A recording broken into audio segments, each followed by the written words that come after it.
Kakinada city Pawan Kalyan ఎక్కువగా ప్రస్తావించిన నియోజకవర్గం ఇది.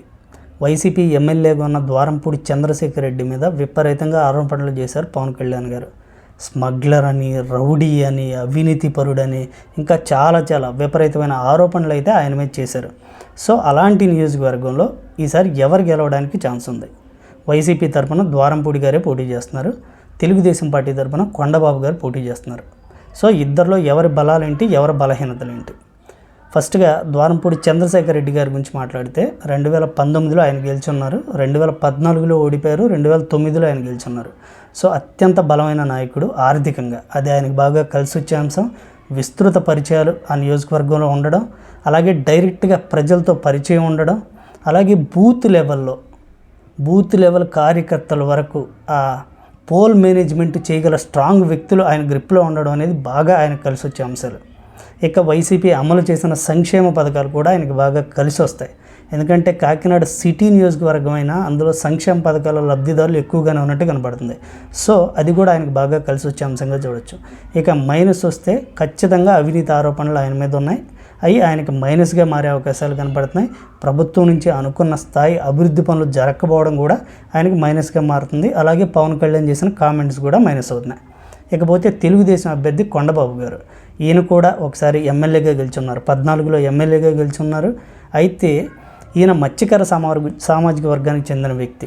ఇటు చంద్రశేఖర్ రెడ్డి గారు రెడ్డి సామాజిక వర్గం అయితే ఈయన మత్స్యకార సామాజిక వర్గం.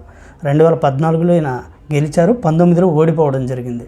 తెలుగుదేశం జనసేన ఉమ్మడి అభ్యర్థిగా ఆయన ఉండడం ఈయనకి బాగా కలిసి వస్తున్న అంశంగా చూడొచ్చు.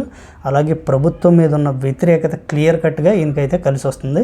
అలాగే ఈయనకున్న అవినీతి ఆరోపణలు, అంటే గతంలో ఈయన ఎమ్మెల్యేగా చేసినప్పుడు ఈయన మీద కూడా అవినీతి ఆరోపణలు ఉన్నాయి, భూ కబ్జాలు ఇలాంటి ఆరోపణలు ఈయన మీద ఉన్నాయి.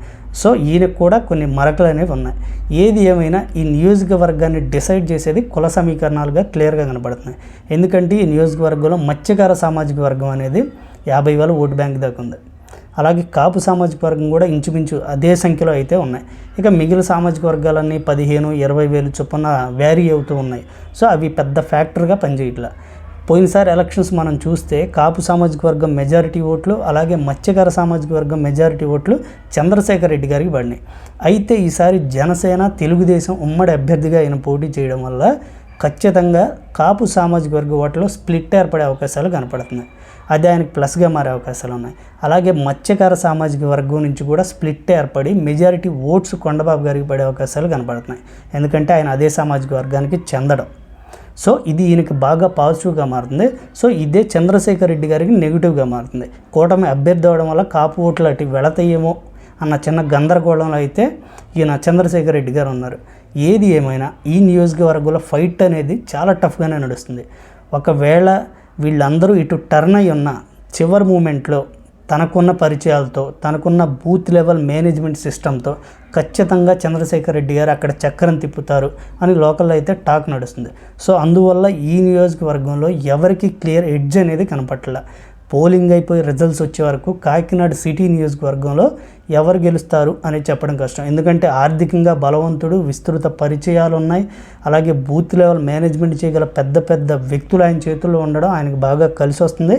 అయితే మత్స్యకార సామాజిక వర్గం, కాపు సామాజిక వర్గం, జనసేన ఓటు బ్యాంకు కొండబాబు గారికి కలిసి వస్తుంది. సో వీటి రెండింటిని బేరేజ్ వేసుకుంటే ఖచ్చితంగా ఇద్దరికి 50-50 ఛాన్సెస్ ఉన్నాయి. పోలింగ్ అయిపోయి రిజల్ట్స్ వచ్చిన తర్వాతే ఎవరు గెలుస్తారో మనం ఖచ్చితంగా చెప్పుకోవచ్చు.